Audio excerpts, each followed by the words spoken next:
ನಮಸ್ಕಾರ Karnataka. Cloud tax Kannada ಚಾನೆಲ್ಗೆ ನಿಮ್ಮೆಲ್ಲರಿಗೂ ಸ್ವಾಗತ. ಸ್ನೇಹಿತರೆ, ಮತ್ತೆ ಲಾಕ್ಡೌನ್ ಆಗಿದೆ. ಮತ್ತೆ ನಾವೆಲ್ಲರೂ ಮನೆಯಿಂದ ಕೆಲಸ ಮಾಡ್ತಾ ಇದ್ದೀವಿ. ಆದರೆ ಕೆಲವು ಸಲ ಯಾವುದೋ ಒಂದು ಇಮೇಲ್ನ ಅರ್ಜೆಂಟಾಗಿ ಚೆಕ್ ಮಾಡಬೇಕು. ಆಗ ನಮ್ಮ ಲ್ಯಾಪ್ಟಾಪ್ ಕೈ ಕೊಡುತ್ತೆ. ನಿಮ್ಮ ಲ್ಯಾಪ್ಟಾಪ್ ಕೈ ಕೊಡಲಿ ಅಥವಾ ನೀವು ಹೊರಗೆ ಎಲ್ಲೋ ಇದ್ರೂ ಸಹ ನಿಮ್ಮ ಔಟ್ಲುಕ್ ಇಮೇಲ್ಸ್ನ ಹೇಗೆ ಆಕ್ಸೆಸ್ ಮಾಡಬಹುದು ನಿಮ್ಮ ಪರ್ಸನಲ್ ಡಿವೈಸ್ ಇಂದ ಅಂತ ನಾನು ನಿಮಗೆ ತೋರಿಸ್ತೀನಿ. ನೋಡಿ ಸ್ನೇಹಿತರೆ, ನೀವು ಮಾಡಬೇಕಾಗಿರೋದು ಇಷ್ಟೇ. ನಿಮ್ಮ ಮೊಬೈಲ್ ಫೋನ್ ಇರಲಿ ಅಥವಾ ಟ್ಯಾಬ್ಲೆಟ್ ಇರಲಿ, ಅದರಲ್ಲಿ ಒಂದು ಬ್ರೌಸರ್ ಓಪನ್ ಮಾಡಿ ಹಾಗೂ ಅಡ್ರೆಸ್ ಬಾರ್ಗೆ ಹೋಗಿ. ಈ ಅಡ್ರೆಸ್ ಬಾರ್ನಲ್ಲಿ ನೀವು outlook.office365.com /OVA outlook web access ಈ ಒಂದು ಅಡ್ರೆಸ್ನ ಟೈಪ್ ಮಾಡಿ ಹಾಗೂ / ಹಾಕಿ ಇಲ್ಲಿ ನಿಮ್ಮ ಒಂದು ಕಂಪನಿಯ ನೇಮ್ ಕೊಡಬೇಕಾಗತ್ತೆ. ಉದಾಹರಣೆಗೆ ಈಗ IBM.com ನೋಡಿ, IBM.com ನೋಡಿ. ಈಗ ನಿಮಗೆ IBMದು ಸೈನ್ ಇನ್ ಪೇಜ್ ನಿಮಗೆ ಕಾಣಿಸುತ್ತೆ. ನೀವು ಸೈನ್ ಇನ್ ಆದ ಕೂಡಲೇ ನಿಮಗೆ IBM ಔಟ್ಲುಕ್ ಇಮೇಲ್ಸ್ ಏನಿದೆಯಲ್ಲ ಅದು ನಿಮಗೆ ಸಿಗುತ್ತೆ.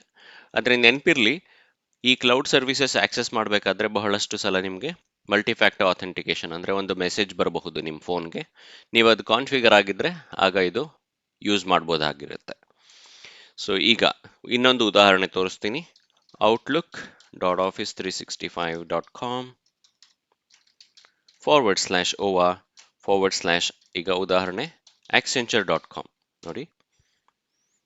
ಆಕ್ಸೆಂಚರ್ನ ಒಂದು ಸೈನ್ ಇನ್ ಪೇಜ್ ನಿಮಗೆ ಕಾಣಿಸುತ್ತೆ. ಈಗ ನೋಡಿ ಸ್ನೇಹಿತರೆ, ಆಕ್ಸೆಂಚರ್ದು ಸೈನ್ ಇನ್ ಪೇಜ್.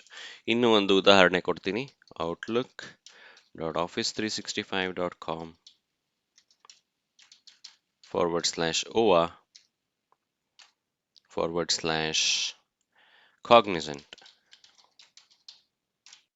ನೋಡಿ ಸ್ನೇಹಿತರೆ, ಈಗ ಕಾಗ್ನಿಸೆಂಟ್ನ ಒಂದು ಸೈನ್ ಇನ್ ಪೇಜ್ ಕಾಣಿಸ್ತಾ ಇದೆ. ಹಾಗಾದ್ರೆ ಸ್ನೇಹಿತರೆ, ಈ ಒಂದು ವಿಡಿಯೋದಲ್ಲಿ ನಾನು ನಿಮಗೆ ಯಾವ ಡಿವೈಸ್ ಇಂದ ಆದ್ರೂ ಆಗಲಿ ಹೇಗೆ ನೀವು ಸುಲಭವಾಗಿ ನಿಮ್ಮ ಒಂದು ಔಟ್ಲುಕ್ ಇಮೇಲ್ಸ್ನ ಆಕ್ಸೆಸ್ ಮಾಡಬಹುದು ಅಂತ ತೋರಿಸಿದ್ದೀನಿ. ಇದರಿಂದ ನಿಮಗೆ ಸಹಾಯ ಆಗಿದೆ ಅಂತ ಅನ್ಕೋತೀನಿ. ನಾನು ಮತ್ತೊಂದು ವಿಡಿಯೋದೊಂದಿಗೆ ನಿಮ್ಮನ್ನ ಮತ್ತೆ ಭೇಟಿ ಆಗ್ತೀನಿ. ನಗ್ನಗ್ತಾ ಇರಿ, ಖುಷಿಯಾಗಿರಿ. ಕ್ಲೌಡ್ ಟಾಕ್ಸ್ ಕನ್ನಡ ಚಾನೆಲ್ ಇಂದ ಧನ್ಯವಾದಗಳು.